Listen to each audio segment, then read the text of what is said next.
The world is on edge, and the headlines say it all. Ukraine is about to get deadly new American Viper and Venom helicopters, a game changer that has Moscow trembling.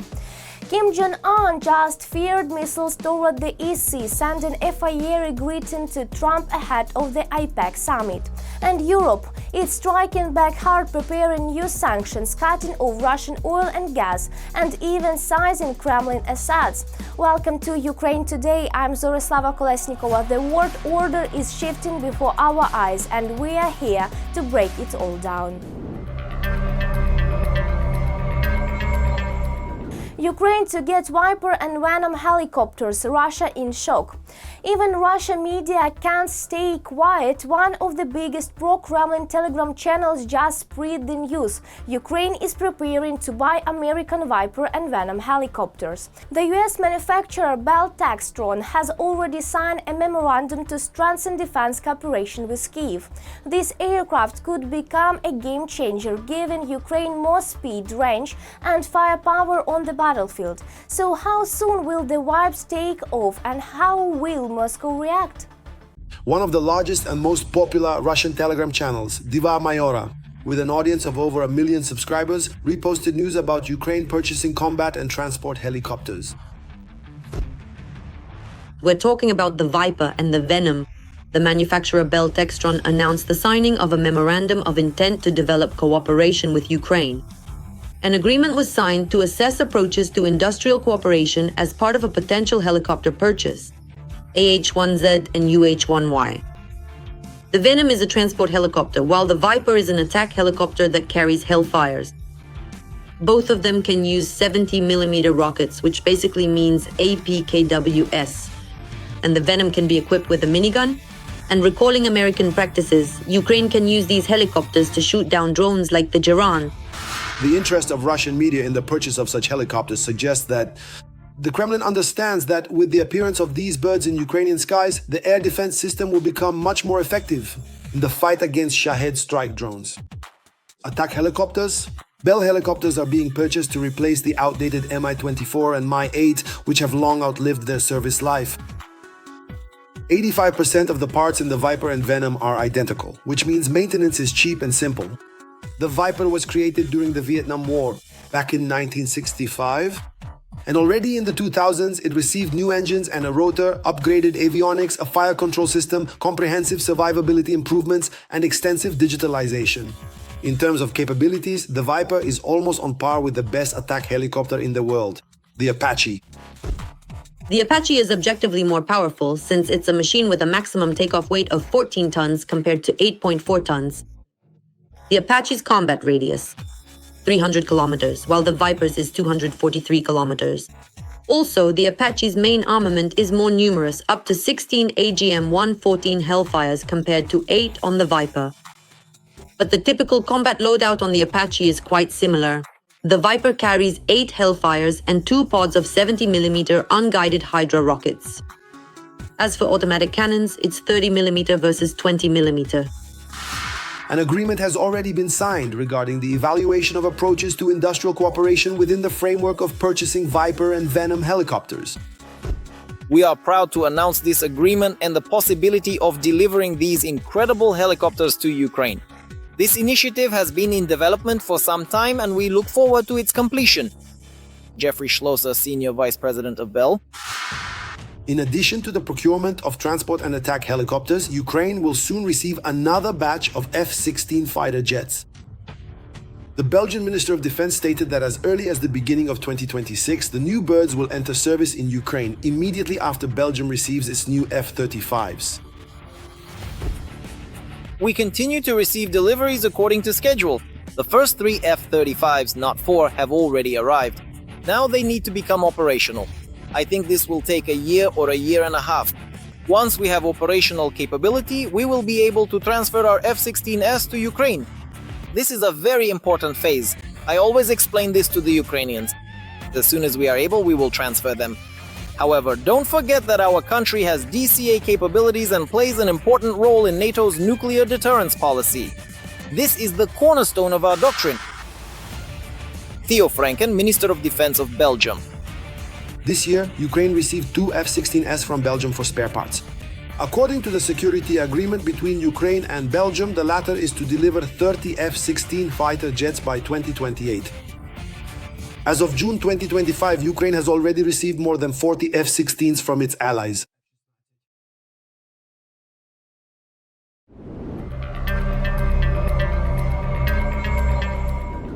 Kim Jong-un greets Trump with missiles, new tweet from North Korea. Just days before the APEC summit, Kim Jong-un sends his message not with words but with missiles. On October 22, North Korea launched several short-range rockets toward the East Sea. In that, analysts see as a direct signal to Washington ahead of Trump's arrival at the Asia-Pacific Forum. Is Pyongyang testing new weapons or testing Americans' patience? Kim Jong-un greets Trump with missiles. On October 22nd, North Korea likely launched several short-range missiles toward the East Sea. It is said that this is connected to the upcoming Asia-Pacific Economic Cooperation Forum summit, which will take place next week. With a very high degree of certainty, and without much doubt, of course, it is North Korea that is sending a clear and deliberate political signal to the international community. And it is sending this signal to many parties. First and foremost, it is directed at the United States of America and China. 21 countries will be present at the summit, including US President Trump, who plans to meet with the President of South Korea and the leader of China. The meeting is planned at this summit between Trump and Xi Jinping, which both sides have talked about a lot. It has not been finalized yet. So far, it is not being discussed as something that will definitely take place. But such options, such variations do exist. But mainly, of course, this platform, the Asia-Pacific Economic Cooperation Summit, primarily brings together economic partners, security partners, and partners of the United States of America. Nevertheless, South Korea regards North Korea's missile launches as a provocation. After all, Pyongyang had previously warned that it would respond harshly to the expansion of military cooperation between the US, Japan, and South Korea. As I see it, in this particular case, North Korea once again did not explicitly threaten to carry out a launch. Once again, it was most likely attempting to send a calculated political signal, one that would in some way destabilize the regional security situation and perhaps push the United States and President Trump in particular to reconsider in a serious manner, truly believing that North Korea is genuinely ready to shut down its nuclear weapons program. Despite the fact that North Korea is not officially recognized as a nuclear power, Kim Jong-un's regime continues to actively develop its nuclear program and regularly showcases new missiles. For example, on October 11th, during a military parade. According to experts, the estimated range of the missile is 15,000 kilometers. It can reach any city in the United States, from Washington to Los Angeles. This is not the first time North Korea has demonstratively launched missiles. And the main goal of such provocations is precisely to achieve recognition as a nuclear state and to force the UN to lift the economic sanctions imposed because of the creation of these very weapons. North Korea wants to create a nuclear triad. Yes, in fact, even China does not have a nuclear triad. There are only 2 countries that possess a nuclear triad. These are the United States of America and the Russian Federation. So, as we can see, North Korea's military ambitions are insatiable because the issue is not at all about North Korea being ready to give up its nuclear weapons. Moreover, it is not just increasing the quantity, but also the quality, and is generally moving toward creating a triad with the help of the Russian Federation. But here is an equally important question. Will Kim go for such provocations during the summit itself? In my opinion, the likelihood that this could happen during the summit is still minimal, because North Korea, again, if not only a visit from the President of the United States is planned, but also a meeting with Xi Jinping, this could turn into an act of self-destruction. Well, because we understand that a huge number of economic ties between North Korea are connected to China. And as for the United States, they simply have a direct military presence there. And while world leaders are searching for ways to engage in dialogue, North Korea, just like the Kremlin, is following the same pattern: pressure, shows of force, and provocations.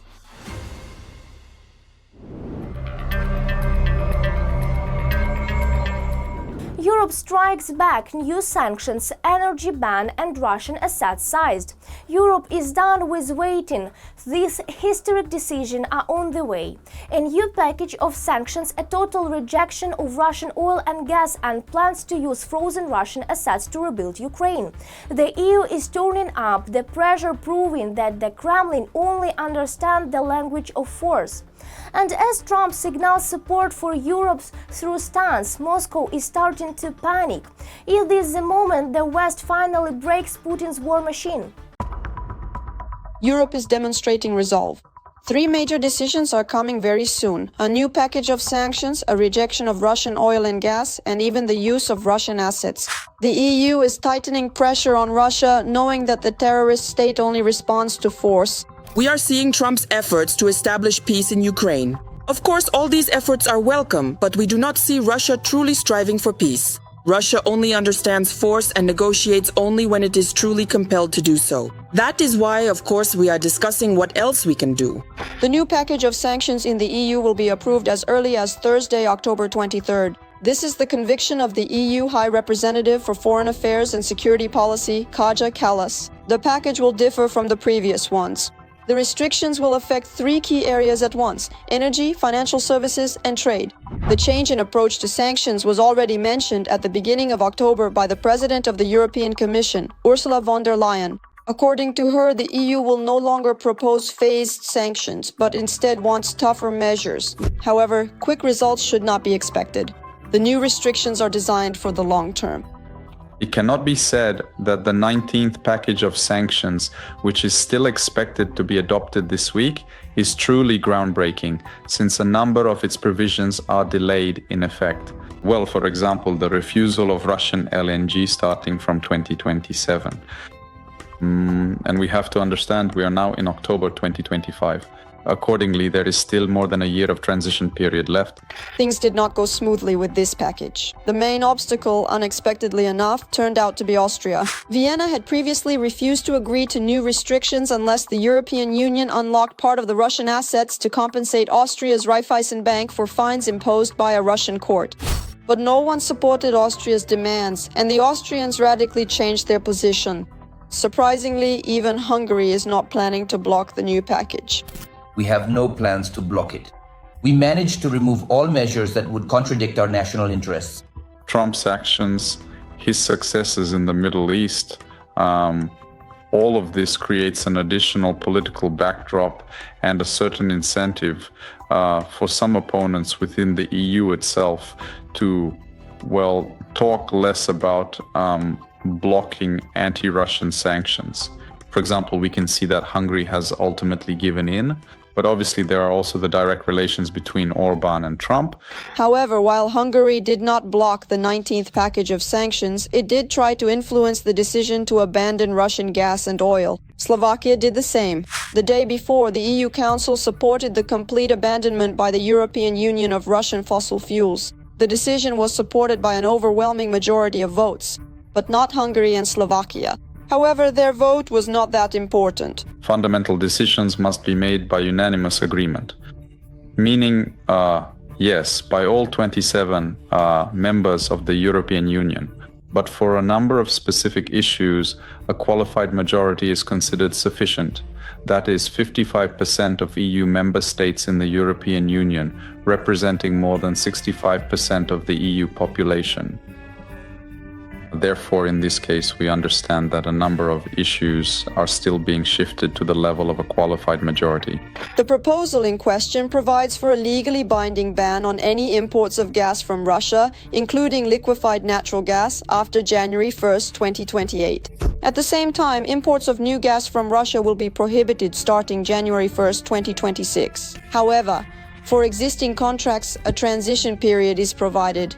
Short-term contracts until June 2026 and long-term contracts until the beginning of 2028. The EU Council, as we have already mentioned, supported the proposal despite 2 obstacles.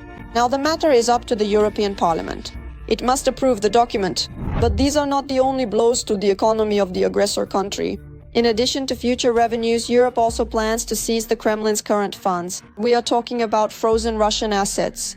Part of this money is planned to be used to provide Ukraine with a loan.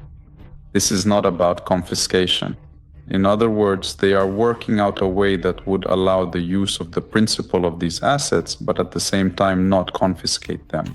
So if or when the Russian Federation pays reparations to Ukraine, access to these very assets will then be restored. According to Western publications, work on this issue intensified after the talks between Trump and Zelensky on October 17th. Allegedly, the president of Ukraine was pressured by the American leader. And it seems that the EU has decided to become more assertive so that they too are taken into account. Already this week, politicians will try to reach an agreement on the use of frozen Russian assets. They will definitely discuss it. I don't expect a decision just yet, since there is still time according to previous agreements. But it's clear that for the budget years 2026 and 2027, it will be necessary to adopt serious consolidated options.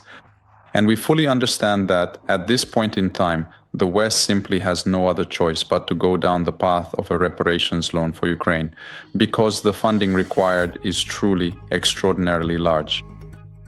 Whether European politicians will be able to reach an agreement remains an open question. But Europe's determination in its recent actions gives hope. The EU is not going to unquestioningly listen to Trump, but is ready to provide help and take action.